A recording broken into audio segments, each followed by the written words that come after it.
Buenos días, buenas tardes a todos y a todas. Mi nombre es Ados Vélez May y es para mí muy grato darle la bienvenida a todos ustedes en este seminario web titulado Panorama Regional América Latina, Historias de Implementación de la OMS y la Red IBP. Este seminario tendrá lugar por 90 minutos, 1 hora y media, en la que estaremos aprendiendo un poco más de las historias de implementación de 4 países en la región, Colombia, Ecuador, Guatemala y México. Y tendremos también la oportunidad de escuchar la perspectiva de la OMS y la red IBP y palabras también de Knowledge Success, socio clave en esta iniciativa que tuvo lugar en el 2020 y que dio como resultado 15 historias de implementación alrededor del mundo. Después de cada ponencia tendremos la oportunidad de tener algunas preguntas y respuestas de la audiencia. Sin embargo, les invito desde ahora a enviar sus preguntas. Les recuerdo también que el evento estará grabado. Puede visitar la página donde tenemos todas las historias. Próximamente estarán disponibles las 15 historias en español. Y en el área de documentos pueden bajar todas las historias en español y también información acerca de las prácticas de alto impacto y los lineamientos de la OMS. Ahora tendré el placer de representar a mis colegas en el secretariado de la red IBP, Nandita Tate, Caroline Ekman y yo, Ados May, y ofrecer algunas reflexiones sobre el trabajo que se hizo con las historias de implementación. Las historias de implementación tuvieron origen y como objetivo en realidad capturar información que a veces en estudios o documentación de proyectos no se puede capturar. Y el objetivo que nosotros teníamos en este momento era ver qué experiencias alrededor del mundo y programas estaban utilizando prácticas de alto impacto en planificación familiar, como también las guías de la OMS en este trabajo. La mayoría de las historias se enfocaron en intervenciones de prestación de servicios, como servicios móviles de alcance comunitario, droguerías y farmacias y otros.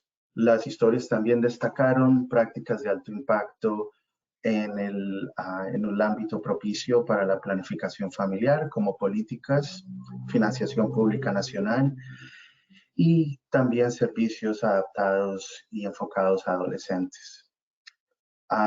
Una de los lineamientos más citados en las historias de implementación fue el disco de los criterios médicos de elegibilidad para el uso de anticonceptivos y el manual para proveedores en planificación familiar.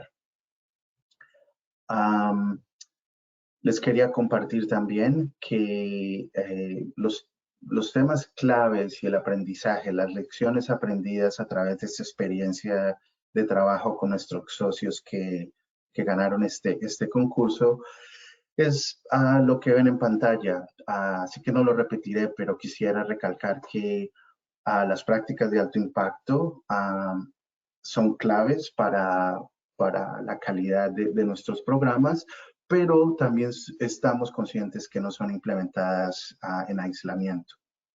También a través de esta experiencia, no solo en Latinoamérica, sino en África, Asia,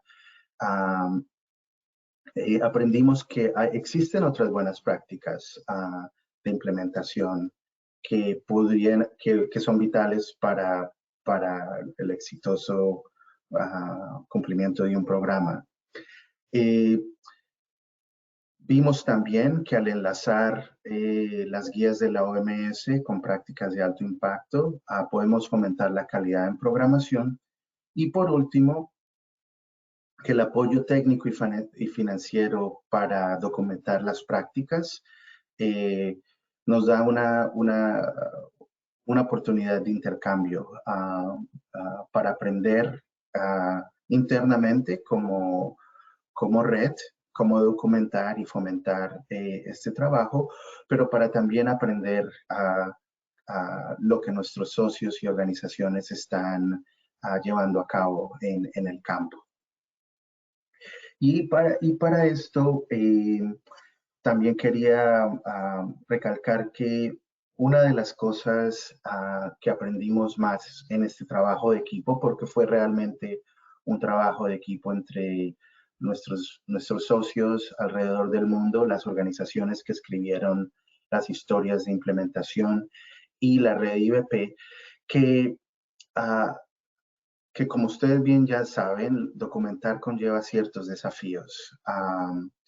Pero también aprendimos que la narración creativa invita a perspectivas muy diversas y al crear un espacio, aunque sea estructurado, como fue el caso con nuestras historias de implementación, es importante también no prescribir todas las líneas de documentación, sino dejar un campo abierto para que todas nuestras organizaciones y los autores puedan compartir con la audiencia global aquellos detalles que son claves para poder tener una implementación exitosa. Mantuvimos la narrativa original y también las fotografías auténticas de implementación. Para nosotros como red con sede en la OMS, también fue un trabajo muy importante de aprendizaje para poder institucionalizar este trabajo de documentar prácticas de alto impacto y los lineamientos de la OMS por medio de estas historias de implementación. Y todo lo que aprendimos en el 2020 y hasta ahora con este trabajo de difusión será aplicado para próximos concursos donde esperamos también dar una oportunidad y establecer un espacio de intercambio con nuestros socios y con aquellas organizaciones que están implementando importantes programas de planificación familiar alrededor del mundo. Brevemente, las historias, de nuevo les recuerdo, las historias que trataremos el día de hoy son las historias de Guatemala, Ecuador, Colombia y México. Y estas historias están en el contexto de 15 historias de Asia y de África también, con organizaciones que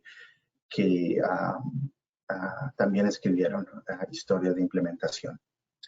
Los dejo entonces y cierro mis reflexiones con estas palabras del filósofo Baruch Spinoza y invito entonces ahora a Ann para que nos des tus palabras, Ann. Bienvenida. Gracias, Ados.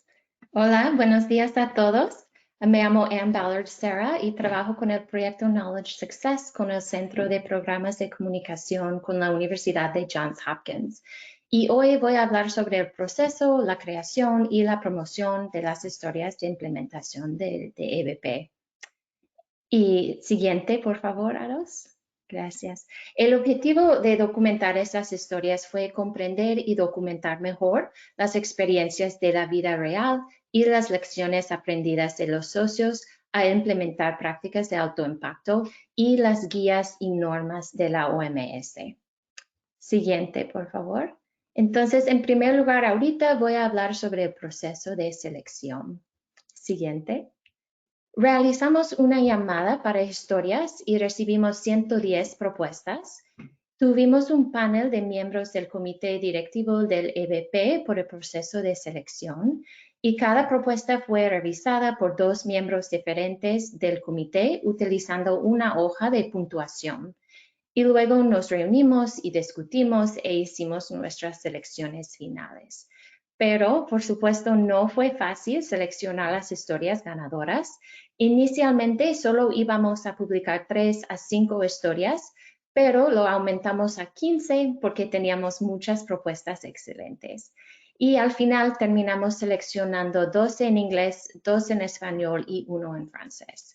Y cada autor también recibió un apoyo financiero de la OMS para escribir sus historias. Siguiente. Entonces seleccionamos las historias basándonos en una serie de criterios. Buscábamos historias interesantes y únicas con una voz clara. También estábamos interesados en programas que tenían una diversidad de socios y buscábamos una descripción clara del problema, los desafíos y la intervención. También queríamos ver alguna evidencia de impacto. Y dado que el propósito de esas historias era compartir experiencias de la vida real, estábamos buscando autores que pudieran articular muy claramente sus lecciones aprendidas y que tuvieran algunas experiencias únicas implementando las prácticas de alto impacto y o las guías de la OMS. Siguiente. Y al final terminamos con 15 historias que representan una variedad de experiencias, áreas temáticas, lugares, socios y diferentes prácticas de alto impacto y las guías de la OMS. Siguiente. Entonces, me gustaría agradecer a todos los autores y organizaciones que fueron seleccionados. Ellos son realmente el corazón de esta actividad y estamos muy emocionados de haber completado todas estas historias. Es realmente una colección fantástica, como mencionó Ados, y es muy diversa, con 15 experiencias únicas destacadas. Entonces, hoy, como Ados mencionó, vamos a escuchar de Profamilia Colombia, Fundación Ocatedro de Ecuador, WUCUCAWOC de Alianzas de Salud Maya de Guatemala y MEXFAM, la Fundación Mexicana para la Planeación Familiar de México. Siguiente, por favor. Y ahora voy a hablar un poquito sobre la promoción y seguimiento de las historias. Las historias están disponibles en el sitio web de EBP y todas las historias están ya disponibles en español y van a estar disponibles en francés muy pronto y también están disponibles en inglés. Y pedimos que también ayúdennos a compartir las historias con sus redes propios, por favor. Y siempre estamos buscando formas de contar más historias sobre la implementación de prácticas de alto impacto. Entonces, si ustedes tienen recomendaciones, por favor, de compartir sus ideas con nosotros. Siguiente. Antes de terminar, también quiero mencionar un nuevo sitio web que Knowledge Success ha creado, que se llama FP Insight, en donde puede encontrar nuevos recursos y compartir y guardar recursos para la planificación familiar. Entonces, los invito a todos a usar la plataforma para seguir compartiendo sus historias y experiencias de implementación con colegas de todo el mundo. Entonces, creo que Emma va a compartir el enlace en el chat. Muchas gracias, Emma. Y siguiente, por favor. Entonces, por fin, me gustaría extender un agradecimiento muy especial a todos los autores, los socios y las organizaciones que trabajaron en estas historias. Estoy muy emocionada de escuchar las presentaciones de hoy. Muchas gracias. Gracias a ti, Ann. Fue realmente un placer trabajar contigo y tu equipo en la realización de estas historias. Y ahora pasamos a un corto sondeo donde les queremos hacer una corta pregunta sobre el seminario. Y tendremos para esto 1 minuto, así que les agradezco. Envíen sus respuestas pronto. Participo en este seminario web para 1. Aprender sobre los éxitos y desafíos en la gestión de implementación, para adaptar aprendizaje de estas historias en mi entorno. para crear vínculos con otras organizaciones trabajando en el mismo campo por motivos de desarrollo profesional o por recomendación de un colega.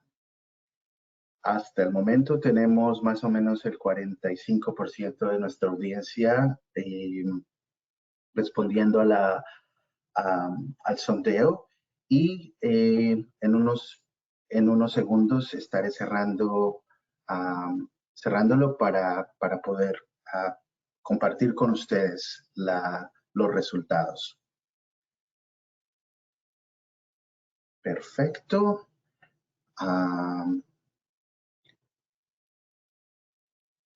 Como verán, más o menos el 71% de nuestra audiencia participa hoy en el seminario para aprender sobre éxitos y desafíos en la gestión de implementación. Agradecemos de nuevo a todos nuestros asistentes que contamos hoy con más de 85 personas que nos acompañan en este seminario, así como también a más de 270 personas que se registraron para el seminario. Ahora, la parte más importante, al menos desde mi punto de vista, de este seminario, que son las historias de implementación y por medio de esta le doy la bienvenida a todos nuestros ponentes, a Diana Carolina Moreno de Colombia, Irene Torres de Ecuador, Andrea del Rosario García de Guatemala y a Lorena Santos de México. Empezaremos ahora con Diana Carolina. Diana Carolina, te invito entonces a que nos comente sobre la historia de implementación de Colombia de Profamilia y te recuerdo que tienes 10 minutos para tu ponencia. Muchas gracias. Y puedes abrir tu micrófono, por favor. Muchas gracias. ¿Me escuchan bien ahí? Sí, perfectamente. Bienvenida. Bueno, un saludo para toda nuestra audiencia el día de hoy y un agradecimiento desde Profamilia Colombia para la red de IVP en habernos seleccionado, tenernos en cuenta, así como a sus aliados y darnos la oportunidad en este espacio de poder hablar sobre el trabajo que hemos hecho con personas con discapacidad, en especial con discapacidad cognitiva y psicosocial. Me gustaría pedir que pasáramos a la siguiente diapositiva. Nosotros habíamos identificado institucionalmente una serie de retos que había en la atención en salud sexual y reproductiva para las personas con discapacidad. En Colombia hay 4.7 millones de personas con discapacidad y en nuestras investigaciones, en distintos espacios en los que hemos trabajado con el tema de salud sexual y reproductiva, hemos identificado que hasta un 51.3% de las personas con discapacidad con las que hemos trabajado reportan haber vivido de alguna manera u otra barreras en su intento de acceder al acceso a la salud. Empezamos a hacer entonces unas investigaciones y un levantamiento de información que pudiera expresar y reflejar ese tipo de barreras que se estaban reflejando en particular en lo que tenía que ver con la salud sexual y reproductiva. Y allí lo que encontramos es que los estereotipos están jugando un gran rol en cómo viven las personas su sexualidad, tanto en sus espacios personales, familiares y también los institucionales y en especial los que tienen que ver con el sistema de salud.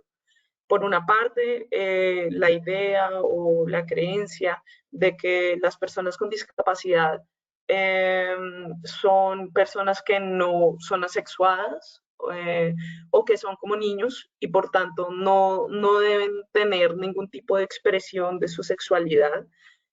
Tratos humillantes que vienen desde esta perspectiva y desde la negación de esa sexualidad. Y al mismo tiempo, paradójicamente, otro set, digamos, de estereotipos que tienen que ver con justo todo lo contrario. La idea de que son personas hipersexualizadas, que la vivencia de esta sexualidad es una amenaza para ellos o para la sociedad, que no debería haber reproducción por parte de las personas con algún tipo de discapacidad, y en últimas todas enraizadas en una creencia profunda que como sociedades y sobre todo en Latinoamérica todavía tenemos, de que las personas con discapacidad no tienen la posibilidad de entender lo que está sucediendo con sus cuerpos, lo que está sucediendo con su sexualidad y lo que puede llegar a pasar con su reproducción. Esto no solo implica unos procesos dolorosos y difíciles en la vida de las personas con discapacidad, sino que también los hace sujetos de violencias de una manera amplia. Violencias desde el lugar de la prestación de los servicios de salud, cuando acuden a los médicos o a los profesionales, violencias por parte de sus propias familias e incluso violencias de género y violencias sexuales que son de una manera exacerbada predominantes, frente a las cuales estas personas son más vulnerables, en especial esas que tienen discapacidad cognitiva y psicosocial. Ante esta realidad, desde Profamilia y desde el año 2012, hemos trabajado de la mano con organizaciones sociales como lo son ASDOWN y LICA, encargadas en Colombia del trabajo con familias de personas con síndrome de Down y con autismo, para poder construir juntas y de manera colaborativa mejores formas de promover la salud sexual y reproductiva de estas personas. En nuestra práctica de alto impacto, por favor la siguiente diapositiva, hemos contado con 3 experiencias o con 3 estrategias que buscan poder contribuir a esta realidad. Por una parte, todo lo que tiene que ver con la prestación de los servicios de salud, entendiendo que Profamilia, como muchos de los implementadores que estamos aquí o que tal vez nos están escuchando, tenemos la posibilidad de prestar servicios directamente a todas las personas, incluyendo a las personas con discapacidad. En segundo lugar, unas estrategias que tienen que ver con la educación integral para la sexualidad, porque creemos que hay un gran rol que tiene que ver con el empoderamiento y con el conocimiento que tienen las personas sobre sus propios derechos para hacer estas estrategias sostenibles, no solo frente a nosotros, sino frente a todo el sistema de salud o frente a otros actores importantes. Y finalmente una estrategia de incidencia que tiene que ver con lograr transformar esta manera en la que nosotros vemos la sexualidad y la discapacidad, no solo para nosotros, sino también para el resto del país. Me gustaría entonces comenzar por contarles lo que tiene que ver con la estrategia de la atención en salud. Siguiente diapositiva, por favor. En Profamilia, nosotros tenemos una misión que es trabajar por los derechos sexuales y reproductivos de todas las personas en Colombia. Y hemos entendido que para lograr eso, pues un buen punto, como ya lo establecen las guías de la OMS y las discusiones que nosotros tenemos a nivel global en salud, es que logremos hacer una atención centrada en la persona, que nos permita verlos y adecuarnos. Por eso nuestro modelo de salud, además de esa oferta o ese abanico de la prestación de servicios, incluye unos programas diferenciales que implican formar a todo nuestro personal, implican unos niveles de acercamiento con sociedad civil y generar herramientas que permitan al personal asistencial, sea desde los médicos, médicos especializados, médicos generales, enfermeras, psicólogas, hasta nuestro personal administrativo e incluso de seguridad o que está ser de primer contacto con nuestros usuarios, para que puedan tener realmente un enfoque sensible a la hora de acercarse a nuestros usuarios. Dentro de esto, y tal vez uno de los primeros pasos que dimos fue el de la creación de un programa de atención integral a personas con discapacidad dentro de nuestros servicios. Ese proceso implicó pensarnos nuestros protocolos, nuestras guías y nuestros procedimientos internos para la atención a las personas con discapacidad a la luz de la Convención de los Derechos de las Personas con Discapacidad. Entender que conforme a la Convención, las personas tienen la posibilidad de tomar sus propias decisiones y que debemos presumir su capacidad tanto social como jurídica, para tomar decisiones. Y eso implicó pues una transformación absoluta. Lo que nosotros, disculpen, en este momento me están escuchando bien. Te escuchamos perfectamente, Diana Carolina. Adelante. Muy bien, gracias. Entonces, esto implicó deshacernos un poco como de formas en las que estábamos actuando en el pasado, que implicaban anclarnos en la interdicción, en las decisiones que tenían los cuidadores y repensarnos cómo garantizar un trato que fuera respetuoso y libre de estereotipos para las personas con discapacidad cognitiva y psicosocial. Entonces, lo primero que hicimos fue una transformación de esos procedimientos internos que incluía recomendaciones para todo nuestro personal en cómo lograr ese trato respetuoso. Y eso implicaba temas como hacer contacto directamente con esta persona y no necesariamente o esperar que las decisiones las tomaran sus cuidadores o sus familiares, extender el tiempo de la consulta, entendiendo que se necesitaban hacer ajustes y tener un mayor tiempo para poder verificar que estábamos actuando conforme a lo que la persona necesitaba. No usar un lenguaje metafórico o figurativo, porque las personas con discapacidad psicosocial pueden encontrar eso difícil de entender. Dar un mayor tiempo para el desarrollo de dudas o de preguntas.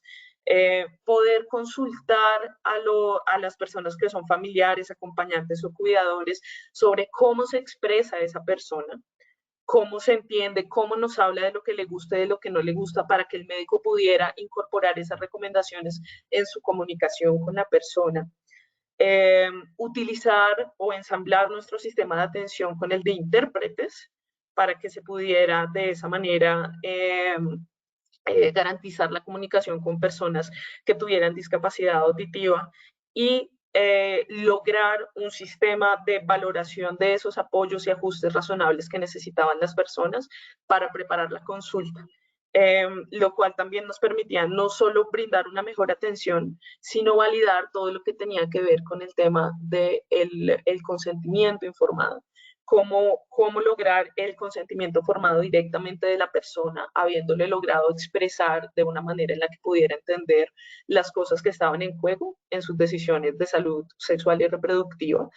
Y en caso último de que esa persona no lo pudiera hacer, cómo hacer un proceso de consentimiento que realmente tuviera en cuenta lo que esa persona podía llegar a querer para su vida y para su proyecto de vida, más allá de simplemente lo que fuese más fácil o ideal o deseado para sus cuidadores. También entonces hicimos la estrategia de educación integral para la sexualidad. Bueno, solo darles un dato, ya a este punto hemos atendido a 3.600 personas con discapacidad a través de estos procedimientos que han resultado ser exitosos. En lo que tiene que ver con educación integral para la sexualidad, ahí yo quisiera resaltar que lo que ha sido más ganador en esta formación que hemos hecho a más de 300 personas con alguna forma de discapacidad cognitiva y psicosocial ha sido el de hacer procesos de educación inclusiva, no solo para ellos, sino trabajar, por ejemplo, con jóvenes que tienen discapacidad y jóvenes que no al mismo tiempo, lo cual nos ha permitido sensibilizar de una manera más amplia socialmente y garantizar que estos jóvenes puedan trabajar no solo lo que tiene que ver con el contenido de la salud sexual y reproductiva, sino también trabajar con su autonomía, con su red de apoyo, con la toma de decisiones, pudiendo aportar a su bienestar de una manera integral. Esta educación también nos ha permitido entender que permite romper estereotipos que tienen las personas con discapacidad que viven internalizadamente o que tienen su contexto, sus familiares, sus cuidadores, otros actores del sistema de salud, y de esa manera pues lograr que estos espacios se vuelvan protectores de las violencias que estábamos mencionando. Y la tercera estrategia que les mencionaba. ¿Sí? Disculpa, ya te quedan un par de minutos. Gracias, ya terminando. Y la tercera estrategia que teníamos era la que tiene que ver con la incidencia. A partir de ese trabajo de transformación interna que nosotros hicimos, hemos logrado solicitar recomendaciones para el Estado de Colombia con el Universal Periodic Review frente a las Naciones Unidas. Hemos logrado que desde la Corte Constitucional se reconozca que nuestros procedimientos son válidos y que por tanto no se pueden hacer prácticas a nivel nacional como la esterilización forzada de personas con discapacidad. Y también logramos que el Ministerio de Salud emitiera la resolución 1904 de 2017, a través del cual hace obligatorio para todos los integrantes del sistema de salud esta incorporación de apoyos, ajustes razonables y salvaguardas, de manera que esto no solo aplica a nosotros, sino también a todos los demás actores de salud. Termino entonces con esto, con las recomendaciones generales que nosotros tenemos como lecciones aprendidas en esta historia de éxito. Lo primero, obviamente, es escuchar las voces y deseos de las personas con discapacidad, consultarlas o investigar de sus realidades en nuestro país para poder adecuar la manera en la que nosotros estamos prestando nuestros servicios.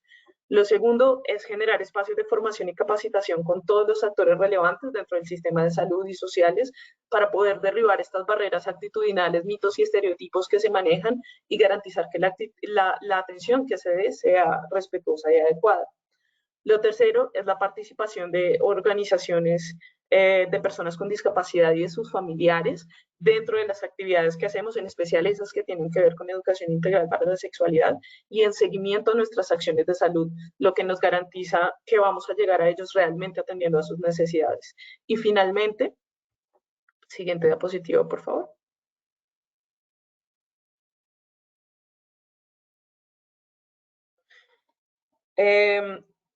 La generación de espacios de educación integral para la sexualidad que sean inclusivos y el reconocimiento de los derechos de las personas con discapacidad se debe dar también en estos espacios, en especial de educación integral para la sexualidad, muy asociados también al fortalecimiento de la autoestima y las redes de apoyo y de adaptación para mejorar su liderazgo, ya que cuando hacemos estos procesos y hablamos solo de los derechos que deberían tener, pueden surgir muchas frustraciones. Son momentos donde las propias personas con discapacidad se dan cuenta del tipo de violencias a las que han sido sujetas, lo que es un panorama bastante desolador, y para poder generar menos frustración y más agencia, se hace necesario poder trabajar en esas herramientas de adaptación y de resiliencia en los procesos de formación.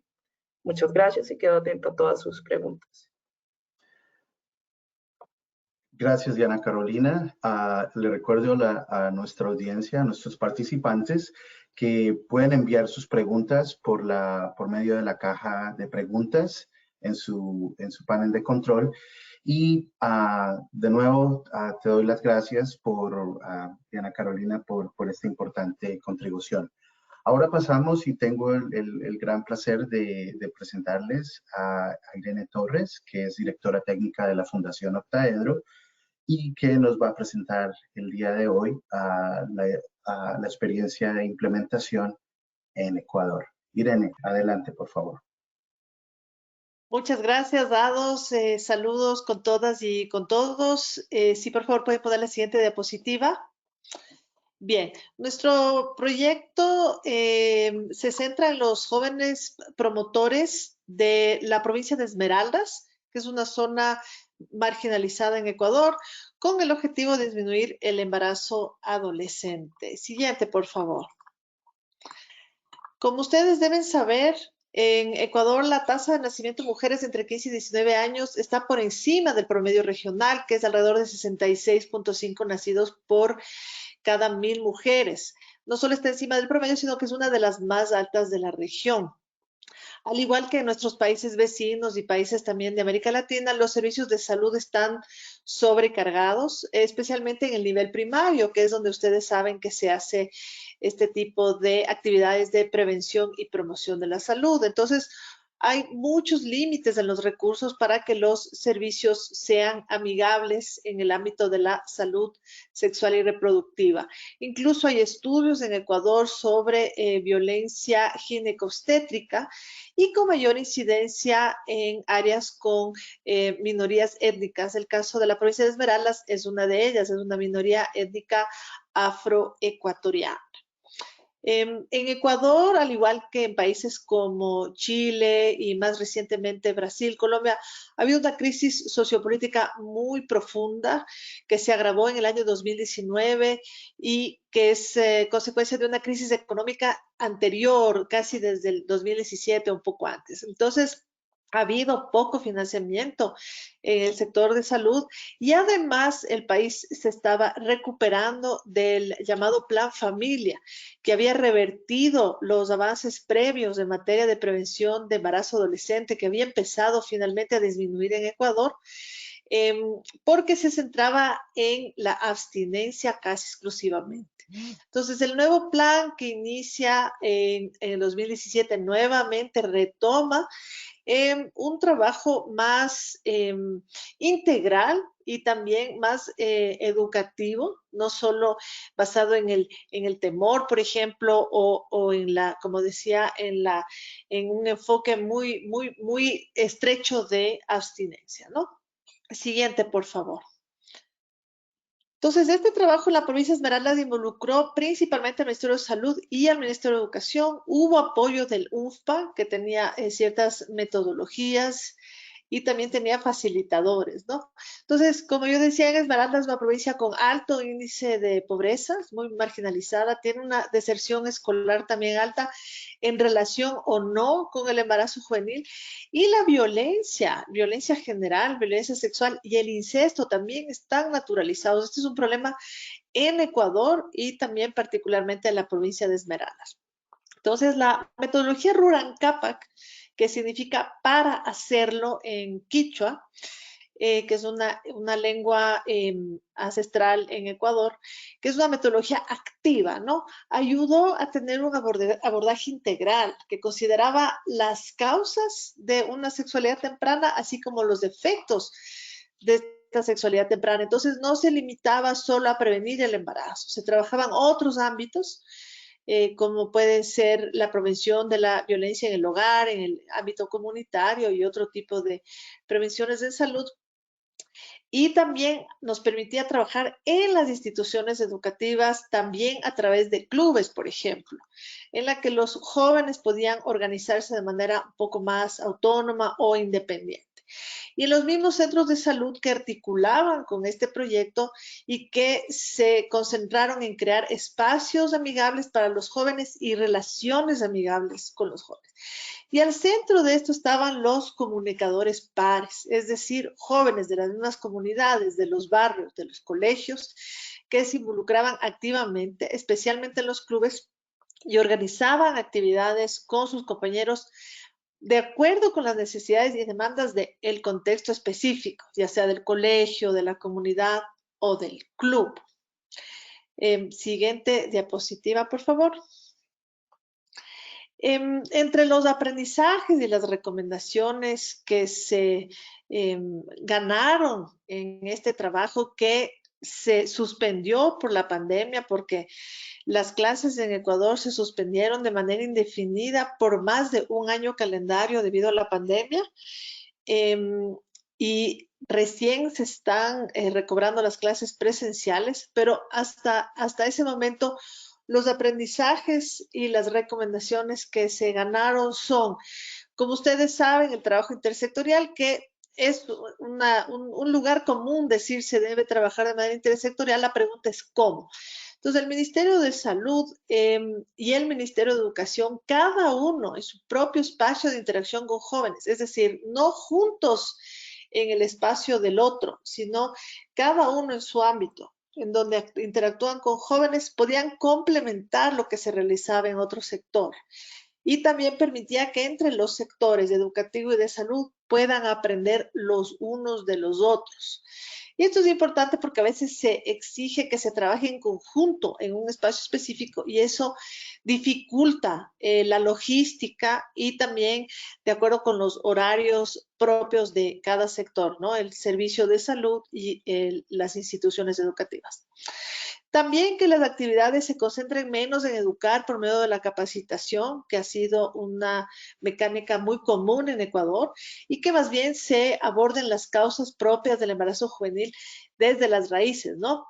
en este caso trabajando con nuevas generaciones de hombres y mujeres en problematizar la violencia de cara a su previa naturalización. Y esto es muy importante porque no se encuentra necesariamente problematizada la violencia, se ha naturalizado esta violencia en las relaciones entre hombres y mujeres. Entonces, con las nuevas generaciones se puede ir logrando este cambio.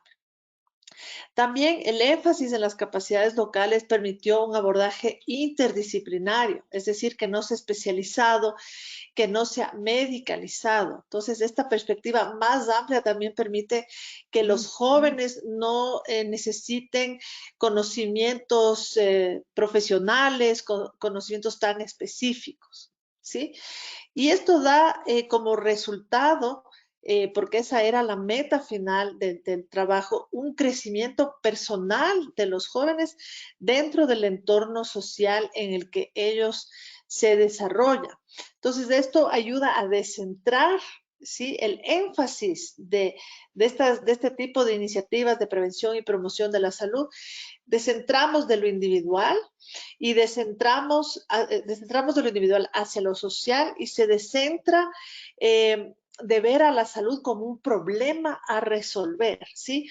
Porque al final del día la meta es el crecimiento personal de estos jóvenes y que los participantes también hacia futuro multipliquen lo que han hecho, este trabajo activo en el que se han involucrado como líderes o también como participantes a futuro, construyendo sobre lo actuado anteriormente para poder tener un mayor alcance de cara a las siguientes generaciones, pero también hacia las comunidades, los barrios más ampliamente considerados. Muchas gracias por su atención y estoy atenta a las preguntas que puedan tener. Muchas gracias, Irene. Como verán, nuestra audiencia hemos tenido una excelente oportunidad de aprender sobre las experiencias de Colombia y Ecuador hasta el momento. Y como pausa, queríamos adelantar otro sondeo, un corto sondeo, antes de pasar a las experiencias de Guatemala y México. Entonces, estar enviando el sondeo ahora mismo.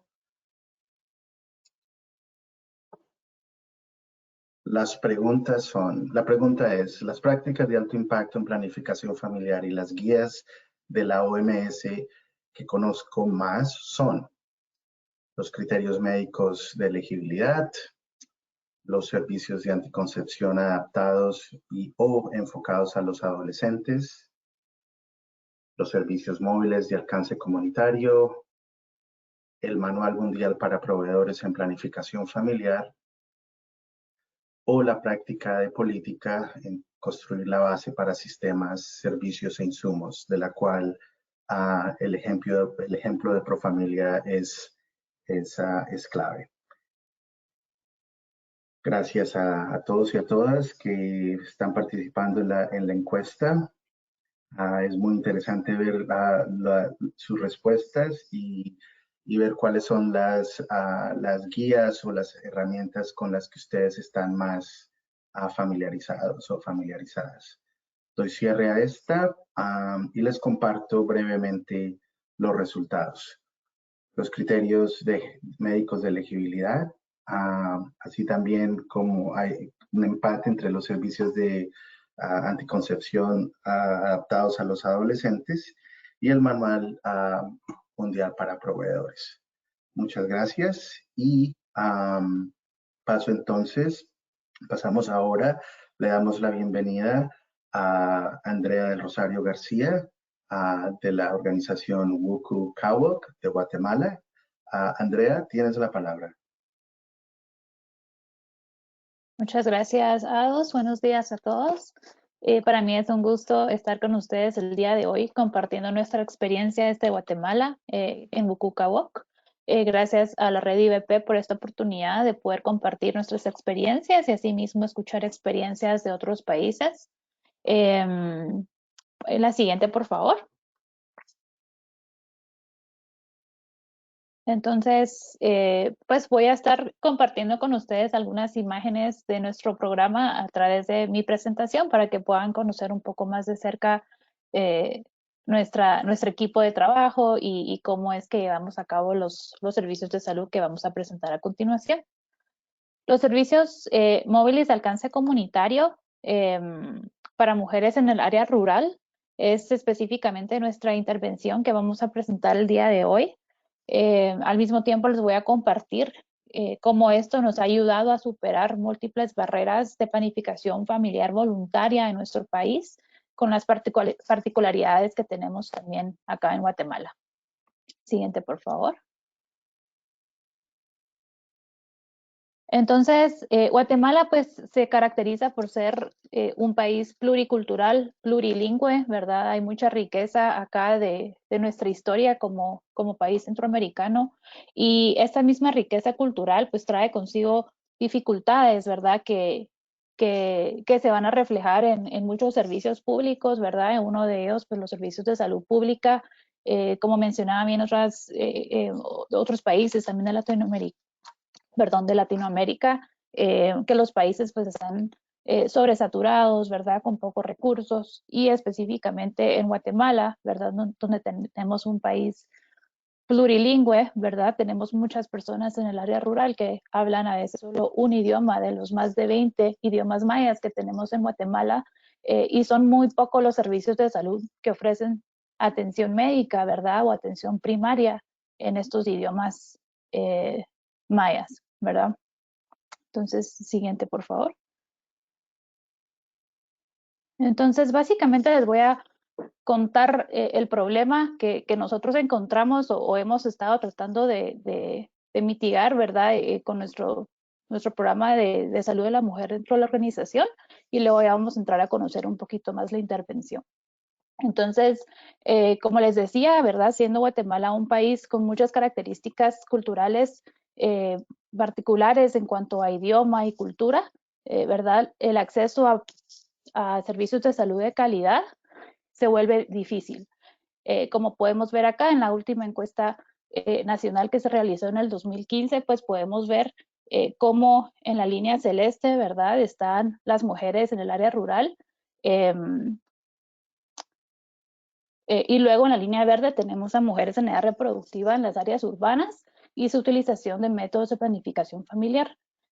Pues a través de los años ambas han ido en aumento, la tendencia es hacia arriba, sin embargo siempre hay una discrepancia, ¿verdad? Hay una diferencia importante tanto en las mujeres en el área rural con las mujeres en área urbana con respecto a accesos de salud reproductiva y planificación familiar. Siguiente, por favor. Perdón, voy a desconectar mi cámara por mi conexión. Muy bien, entonces ya para comentarles un poquito de nuestra colaboración e intervención, les quiero comentar que WCUCAWOC pues, es una organización no gubernamental que trabaja en Guatemala desde el año 2007. Pues tenemos una variedad de servicios en el área rural de Guatemala, ¿verdad? Pero principalmente son servicios de calidad integrales, ¿verdad? Que enaltecen, ¿verdad? Estas diferencias culturales que tenemos como país y así es como prestan sus servicios de salud. Entonces, en el año 2015 se formó una alianza con una institución que se llama Puente de Amistad, una institución microfinanciera, que ellos pues también comparten mucho de los valores, ¿verdad? Y mucha de la visión que tenemos hacia las mujeres y hacia las áreas marginalizadas de Guatemala. Entonces se forma esta alianza para formar un programa que se llama Salud para la Vida, para ofrecer servicios de salud preventiva a las mujeres del área rural específicamente, de las áreas que ellos y nosotros también atendemos. Siguiente, por favor. Entonces, pues esta colaboración es bastante única en su naturaleza, ¿verdad? Nosotros hemos visto los beneficios que puede tener el tener acceso ya a una red preformada de mujeres, ¿verdad?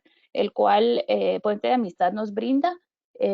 Pues podemos tomar esta red ya preformada, como les mencionaba, de mujeres en edad fértil y promocionar nuestros servicios de salud preventiva salud reproductiva y sexual, brindando pues una facilidad de acceso, ¿verdad?, a estos servicios de salud. Y es una pues promoción activa que realizamos constantemente hacia estas mujeres, pues para que conozcan un poco más a detalle de qué se trata salud reproductiva, planificación familiar y servicios de salud preventiva, ¿verdad? Entonces, es una colaboración que nos trae pues bastante oportunidad, ¿verdad? Un alcance mucho mayor. Y pues hasta la fecha hemos servido a más de 10,000 mujeres a través de esta alianza, ¿verdad? Siguiente, por favor. Entonces, el programa utilizó la práctica de alto impacto de servicios móviles de alcance comunitario para crear un programa que llega hacia las comunidades, que llega a las mujeres, ¿verdad? Para tratar de romper un poco estas barreras que hablamos al principio de acceso a servicios de salud, no solo por limitantes geográficas, ¿verdad? Y limitantes de idioma. Pues nosotros en nuestro programa de salud pues tratamos de disminuir estas barreras llegando hacia las comunidades, ¿verdad? Directamente con nuestras pacientes. Y nuestras proveedoras, de salud directa son las enfermeras, ¿verdad? Que llevan a cabo esos servicios de salud, de preferencia en el idioma que prefiera la paciente.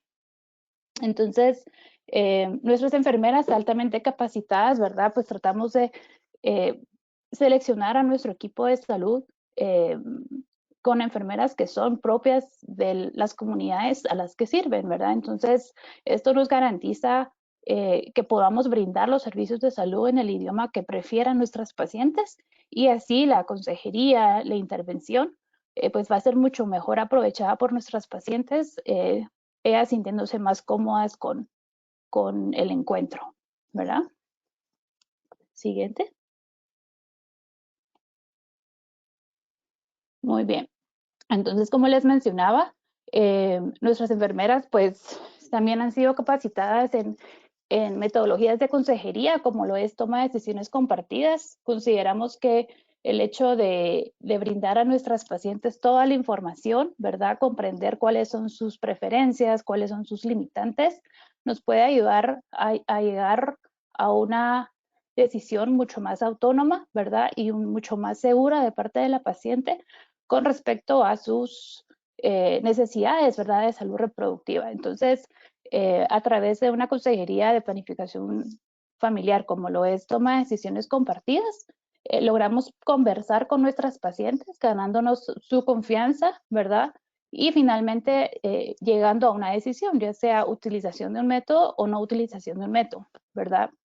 Pero sí nos permite crear esta relación de confianza que finalmente pues va a llevar a una comunicación continua, no únicamente en el encuentro físico, sino que luego después las pacientes pueden comunicarse con las enfermeras o viceversa para poder continuar la conversación o continuar con la resolución de dudas con respecto a métodos de planificación familiar.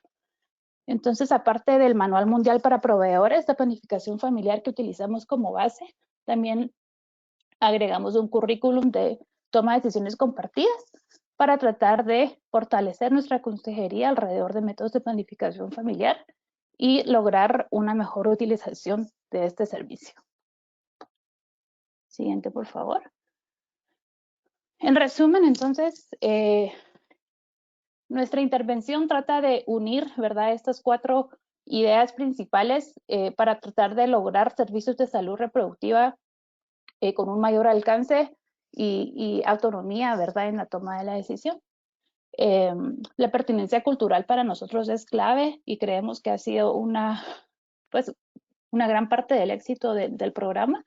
El hecho de llevar los servicios a la comunidad, ¿verdad?, para derribar estas barreras de acceso a los servicios de salud. La utilización de una red preexistente de señoras también nos ayuda a tener una promoción activa de nuestros servicios, por lo que esta alianza nos permite llegar a más mujeres, ¿verdad? Y con esto pues queremos lograr que los servicios de salud reproductiva pues estén más cercanos a las mujeres que lo necesitan. Siguiente, por favor. Entonces, finalmente, quisiera compartir con ustedes nuestros aprendizajes, ¿verdad? A través de esta intervención. Todavía estamos aprendiendo, todavía estamos creciendo como programa, pero principalmente hemos visto que los servicios móviles, pues no es suficiente llevarlos hacia las comunidades, sino que deben tener pertinencia cultural, especialmente en contextos multiculturales, multilingües, ¿verdad? Donde encontramos una diversidad de necesidades. Eso pues creemos que es una parte principal del éxito, ¿verdad?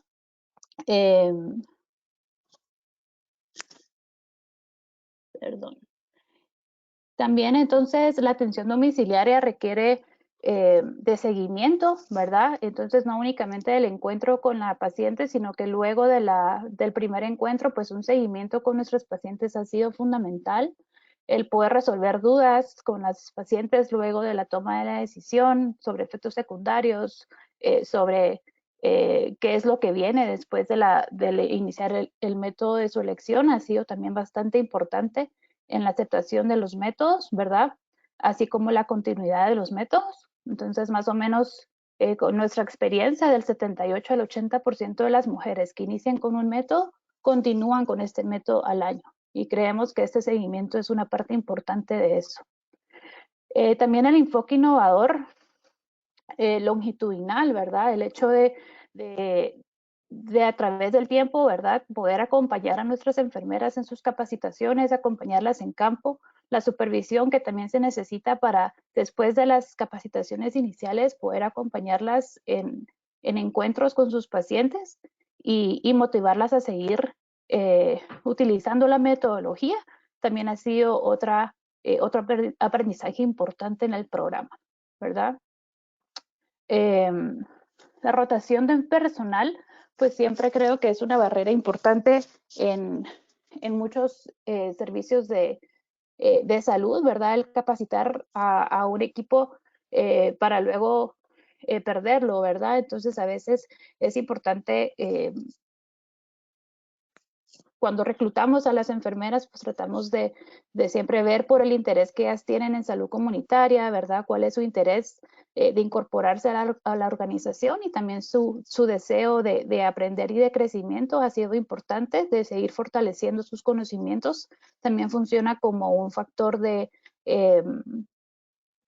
un factor positivo para que ellas continúen con nosotros y continuar brindando los servicios de manera continua, ¿verdad? También hemos visto como una lección aprendida la seguridad de nuestras enfermeras, también va un poquito apegado a la lección anterior, ¿verdad? Que pues nuestras proveedoras de salud salen a campo, ¿verdad? Muchas veces a comunidades muy lejanas, entonces el velar por su seguridad y encontrar formas de que ellas puedan salir de manera segura a campo, pues ha sido otra lección bastante importante que hemos aprendido y que continuamos mejorando todos los días, ¿verdad? El hecho de que podemos documentar nuestros encuentros en registros en línea, ¿verdad? Ha sido otra lección súper importante porque nos permite tener datos actualizados de nuestros encuentros, de nuestras pacientes, de la utilización de los métodos y demás, por lo que también nos permite un análisis periódico de los datos y revisar cómo estamos para ver cómo podemos ir mejorando. Entonces, estas han sido nuestras lecciones aprendidas. Siguiente, por favor. Y pues quiero agradecer su tiempo, ¿verdad? Voy a quedar atenta a cualquier pregunta que tengan para poder ampliar cualquier duda que ustedes puedan tener, ¿verdad? Atios Yahweh, thank you. Muchas gracias.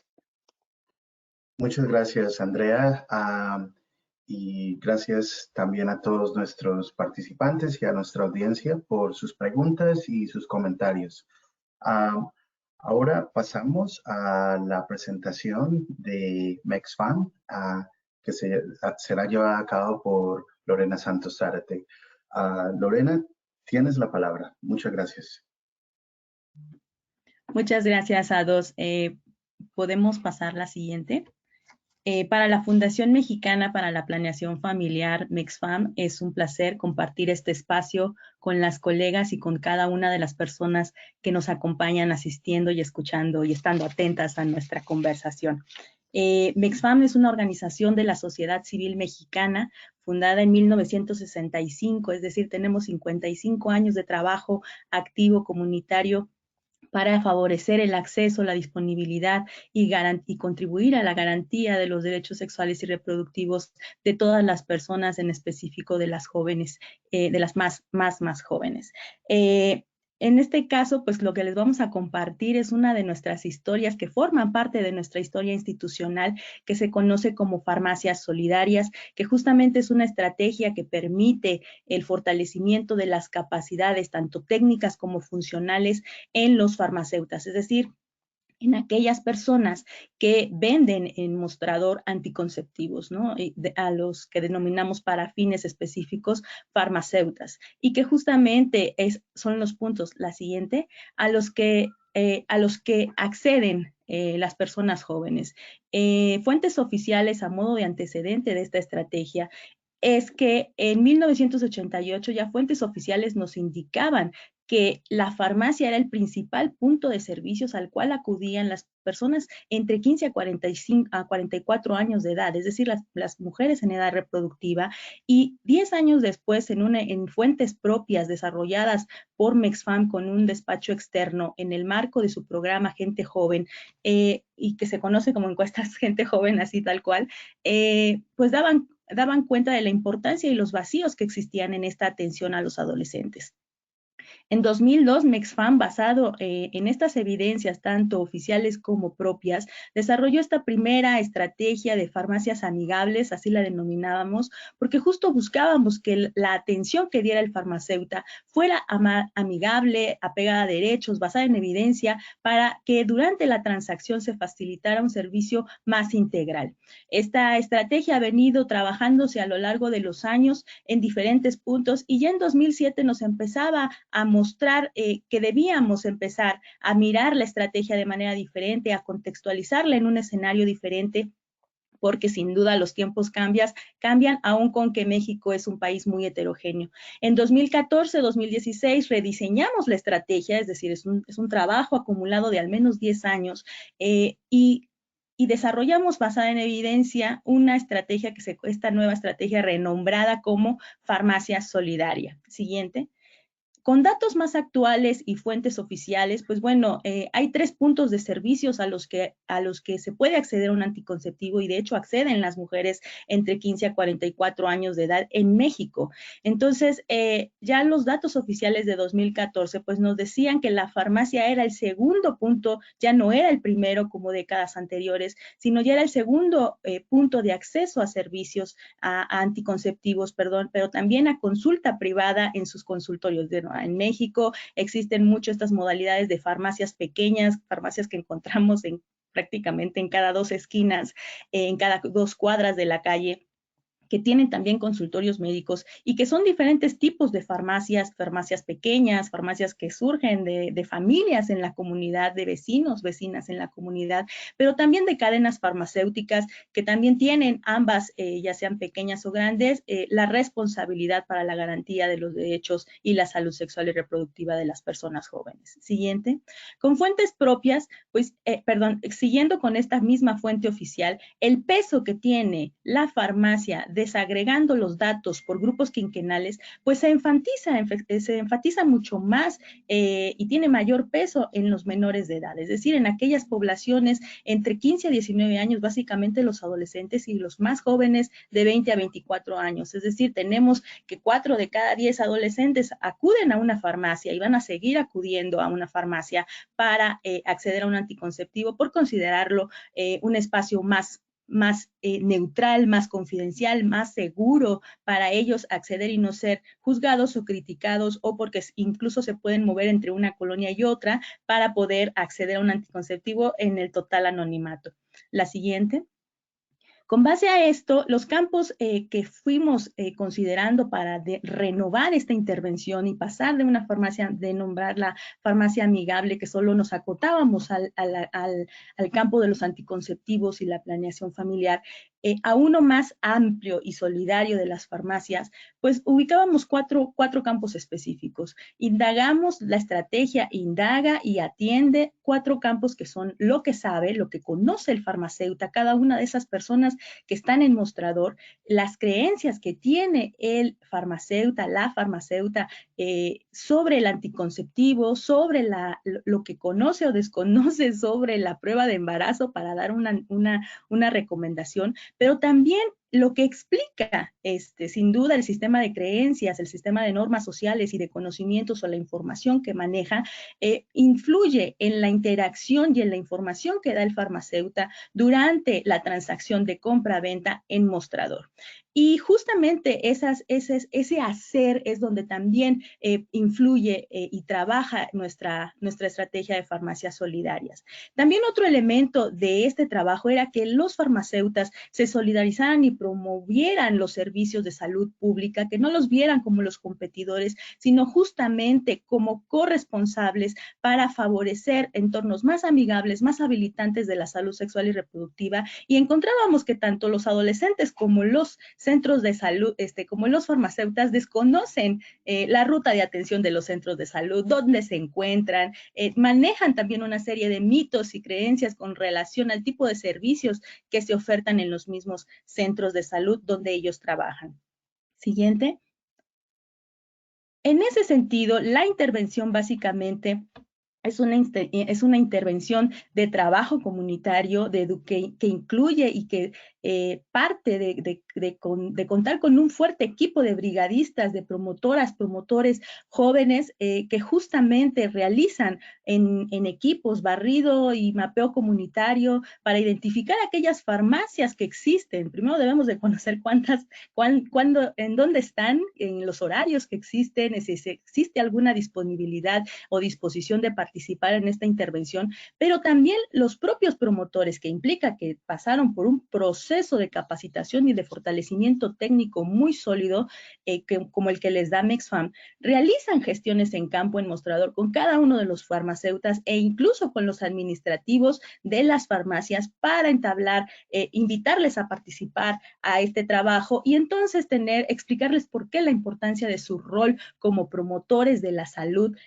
sexual y reproductiva para adolescentes, ¿no?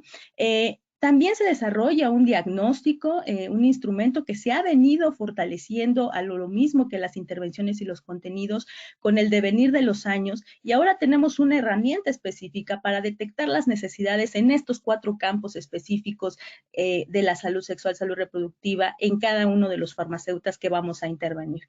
El entrenamiento es un entrenamiento básicamente en mostrador interactivo que favorece el diálogo, no basta con entregar sabemos las personas que hemos implementado y tenemos trabajo en este campo, que no basta con entregar un folleto, que no basta con entregar un video y que el propio farmacéutico ahí lo lea y lo tenga, sino utilizar esas herramientas como instrumentos didácticos pedagógicos para facilitar el intercambio, el diálogo entre el promotor, el brigadista en mostrador con el farmacéutico. Claro que esto se da en los tiempos que el propio farmacéutico da y es un trabajo muy personalizado e individualizado incluso. El seguimiento de cada uno de los farmacéuticos es individual.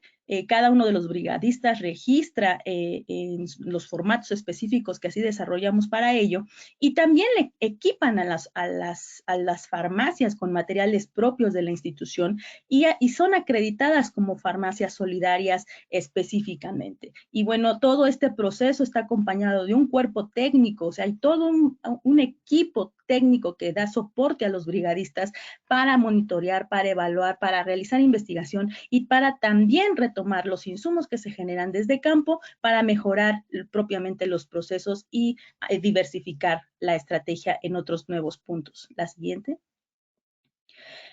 Actualmente contamos con una caja de herramientas de farmacias solidarias que está integrada por 6 elementos específicos, 6 herramientas que integran la guía operativa propiamente para implementar este trabajo, es decir, cualquier colaborador, cualquier persona, institución interesada en implementar esta estrategia, tenemos el cómo hacerlo, que ha resultado del trabajo de al menos 10 años de realizarlo en campo, documentarlo y evaluarlo.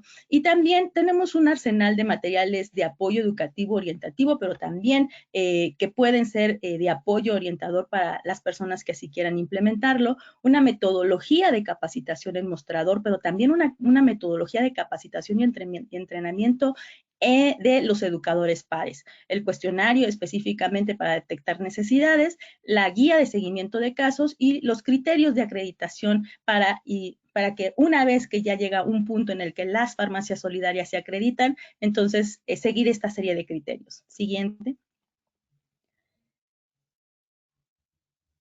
Aquí en esta imagen mostramos algunos de los materiales que se les comparten, que se les entregan a los farmacéuticos y sobre los cuales también se entrena en mostrador con las diferentes temáticas que se tienen. Siguiente. Los brigadistas, las promotoras, los promotores, pues justamente tienen que ir bien identificados con que los acredite como parte del programa de jóvenes, en este caso, que fue en donde se realizó, y propiamente de la institución, porque ellos andan en terreno básicamente y son la cara de nuestra institución, la cara de la estrategia, y son quienes documentan en sus diarios de campo y llenan los formatos. Entonces, ellos trabajan en terreno básicamente. Siguiente. Y bueno, aunque la capacitación también se da en mostrador, tenemos ahí algunas imágenes en donde llega un punto de la confianza entre el farmacéutico y las brigadistas que las invitan a pasar y tras bambalinas se sientan a conversar sobre otros temas de interés vinculados a la salud sexual y reproductiva, temas relacionados a la violencia, temas relacionados a conocer más sobre los servicios de los centros de salud, etcétera. Siguiente. Las lecciones aprendidas pues son muchas, pero podríamos agruparlas en 4 grandes dimensiones.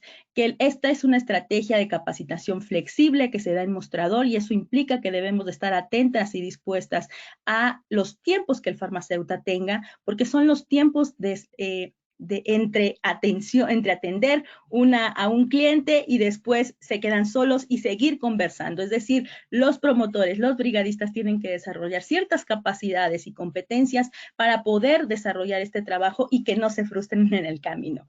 La calidad y la calidez de la estrategia en la formación es un proceso continuo. Buscamos calidad en el proceso y no cantidad, que es mucho de la crítica programática que se le puede tener a muchos de los programas oficiales. Los enfoques de desarrollo y de capacidades deben de ser integrales de la sexualidad, integrales del género, integrales de las perspectivas sociales de las adolescencias, considerando que cada farmacia también es un caso de estudio. La farmacia representa sin duda una gran oportunidad para vincular a los adolescentes, pero también a otras personas que no necesariamente son adolescentes y jóvenes, que ya no somos tan jóvenes, y que justamente que desconocemos también cuáles son los servicios amigables disponibles, la oferta disponible, y se pueden hacer referencias y vinculaciones bastante interesantes como las que se lograron hacer en este proyecto. Siguiente. Sin duda, las farmacias es una gran oportunidad y una beta ahí disponible, que es un agente comunitario que siempre va a existir y que sin duda en tiempos de pandemia nos lo ha demostrado. En el caso de México, las farmacias nunca cerraron durante el tiempo de pandemia por considerarse servicios y puntos de primera necesidad. Muchas gracias. Pues muchísimas gracias, Lorena. Y ya que no tenemos mucho tiempo antes del cierre, quiero pasar directamente a las preguntas y respuestas. Como cosa curiosa, en esta oportunidad no hemos recibido muchas preguntas de nuestra audiencia, pero me parece que eso refleja más la claridad y la calidad de la información que que nuestras ponentes han compartido el día de hoy con nosotros. Quisiera entonces, a partir de este momento, abrir el micrófono de nuestras ponentes para que cada una nos dé algunas palabras, un par de minutos de reflexiones para el cierre desde el punto de vista de cada organización y de cada historia. Quisiera invitar a Diana Carolina y luego a Anne para que nos den estas reflexiones. Diana Carolina, adelante. Gracias, Ados. Yo creo que agregaría a lo que he dicho nada más recordarle como a la audiencia que en nuestro aprendizaje ha sido muy importante el lograr pues trabajar de la mano de la Convención de los Derechos de las Personas con Discapacidad, entendiéndola como la carta guía tanto legal como en términos de estándares sobre cómo debe brindarse la atención en salud sexual y reproductiva centrada en la persona. Sé que puede que haya personas que están asistiendo como audiencia que desde sus organizaciones o desde sus países tienen unos contextos legales restrictivos donde todavía se maneja la figura de la interdicción y donde eso se prioriza legalmente a la hora de la atención de los servicios. Entonces es importante obviamente hacer ese mapeo legal también para poder hacer incidencia en su transformación, pero lo más importante en esa apuesta también es qué se puede ir haciendo a la par de esa transformación de los estándares legales en lo que nosotros como implementadores podemos hacer en implementar los más altos estándares en atención. Y tal vez mencionarles que uno de los aprendizajes como más importantes y en los que aún estamos trabajando como Profamilia es el de lograr asegurarnos que no solo nuestro personal asistencial sepa que es importante hacer los ajustes y apoyos razonables durante la atención, sino el cómo hacerlo, qué herramientas pueden utilizar, que haya materiales en las clínicas que les permita comunicarse con los usuarios y usuarias a través del dibujo, a través del uso de herramientas psicosociales, a través de la consulta con los familiares y de esa manera poder hacer ejercicios prácticos que permitan realmente consultar la voluntad de esa persona en relación a su sexualidad y a su reproducción. Y tal vez volver al punto más importante, que es la de derribar los estereotipos. Eso es lo que nosotros más encontramos en la práctica. Se vuelve complejo en la interacción con nuestros profesionales, con las familias, con los cuidadores, con las propias personas con discapacidad y con el resto del sistema de salud. Entonces es lograr, esto puede sonar muy básico, pero termina siendo para nosotros vital, recordarle a todos estos actores que las personas con discapacidad son personas y tienen exactamente los mismos derechos que todos los demás.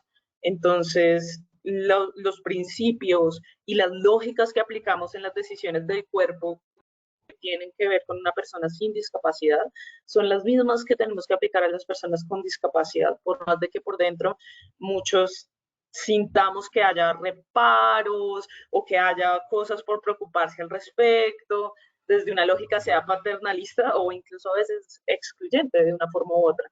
Entonces, van a poder encontrar nuestras investigaciones al respecto en la página de Profamilia, en www.profamilia.org.co y también pues pueden contactarnos en cualquier momento para poder conocer a más detalle nuestras metodologías de enseñanza o de trabajo con otros sectores. Gracias.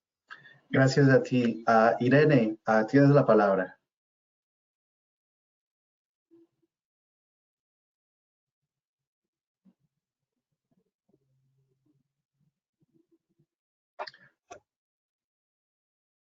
Irene, si no te puedes conectar en este momento, entonces le paso el micrófono a Andrea.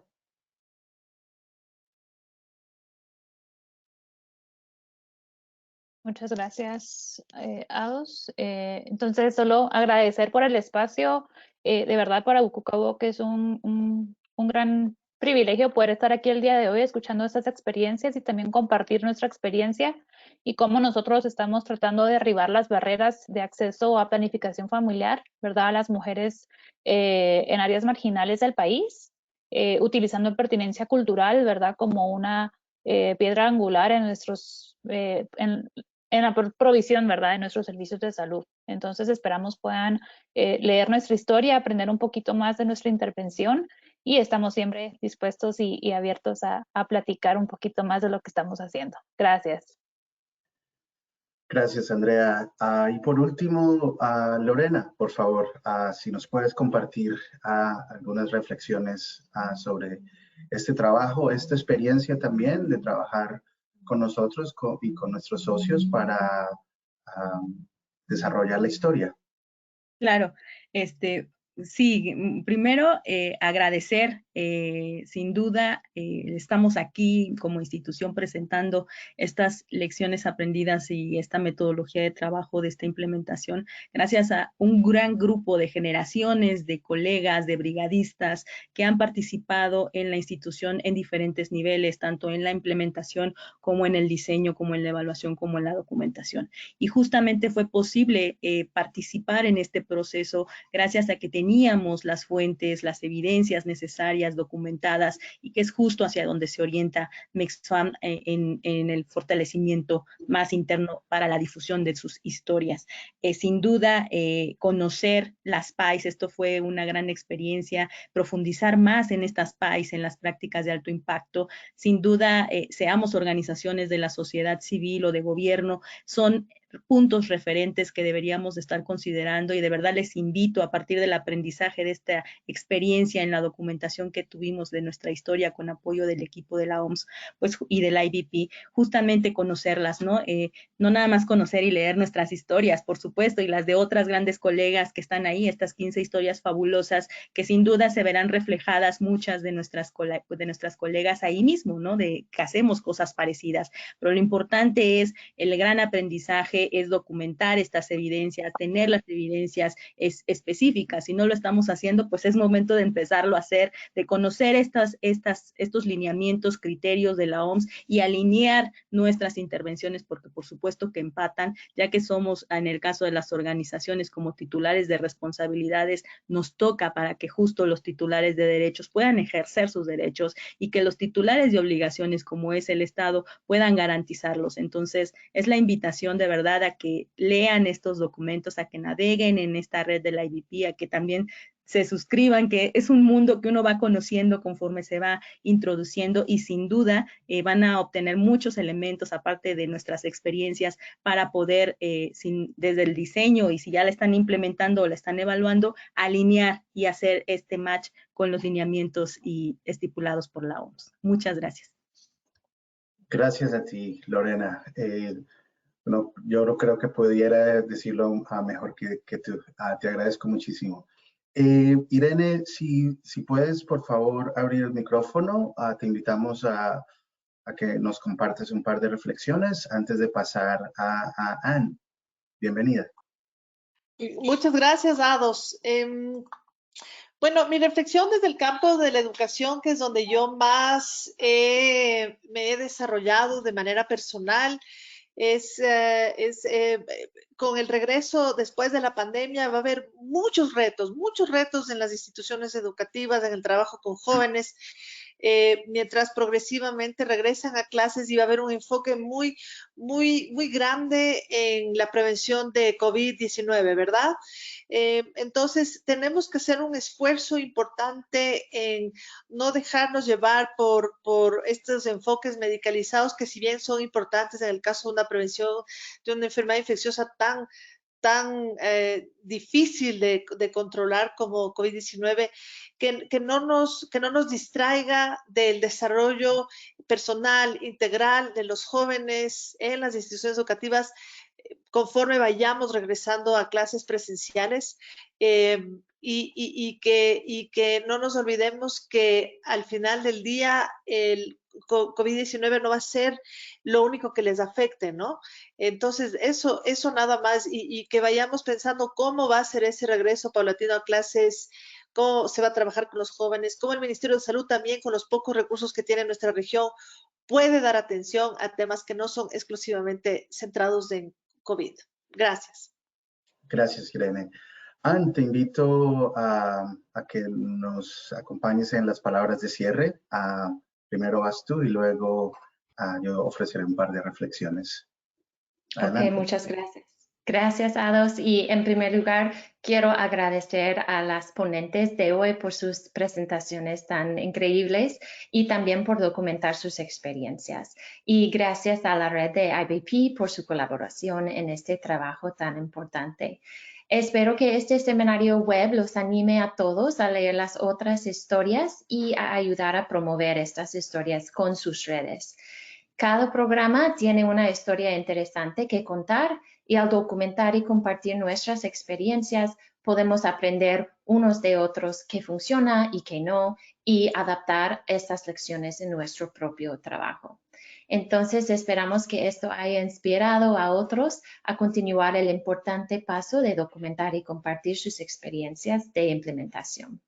Entonces, muchas gracias. Gracias. Bueno, no sé qué podría contribuir o agregar a tan sabias palabras de todas nuestras ponentes y de nuestros socios como Knowledge Success, pero un par de reflexiones desde el punto de vista de la red IBP es agradecerle a todos nuestros socios, a todos los autores y autoras de nuestras historias, de las 15 historias que tenemos ahora en el portafolio, porque a través de esta actividad nos han ayudado a crear una nueva herramienta que trataremos de ofrecer en años siguientes para seguir documentando los éxitos como también los desafíos de prácticas de alto impacto y la implementación en la vida real, como muchos de ustedes dijeron, la implementación de guías que son una cosa cuando están escritas y que son otras cuando están implementadas en el campo. Una de las cosas que me pareció muy interesante el día de hoy es el enfoque el enfoque en poblaciones con menos derechos en muchos de nuestros países en la región o que tienen barreras no nada más de lenguaje, sino también de acceso. Y como vieron en todas las historias que nos compartieron desde Ecuador, Colombia, Guatemala y México. Nos parece que este trabajo es ahora un referente que será probablemente muy difícil de duplicar en un futuro. La calidad de cada historia es realmente muy impresionante y pues agradezco personalmente a nombre de mis colegas de la red IBP por todo el trabajo que todas ustedes han realizado, no solamente en la creación de las historias, pero también en la difusión que se le ha dado a través de esta serie de seminarios web que hemos realizado en varios idiomas, en varias regiones y que llevan estas experiencias a todos nuestros colegas, no solamente en la región de Latinoamérica, sino alrededor del mundo.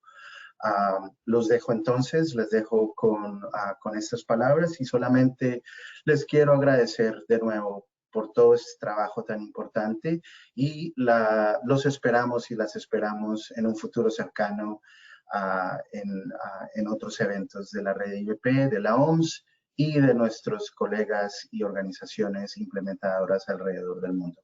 Muchas gracias pido disculpas también si no tuvimos tiempo de responder sus preguntas, pero las hemos capturado y enviaremos las respuestas en los próximos días. Muchas gracias y hasta pronto.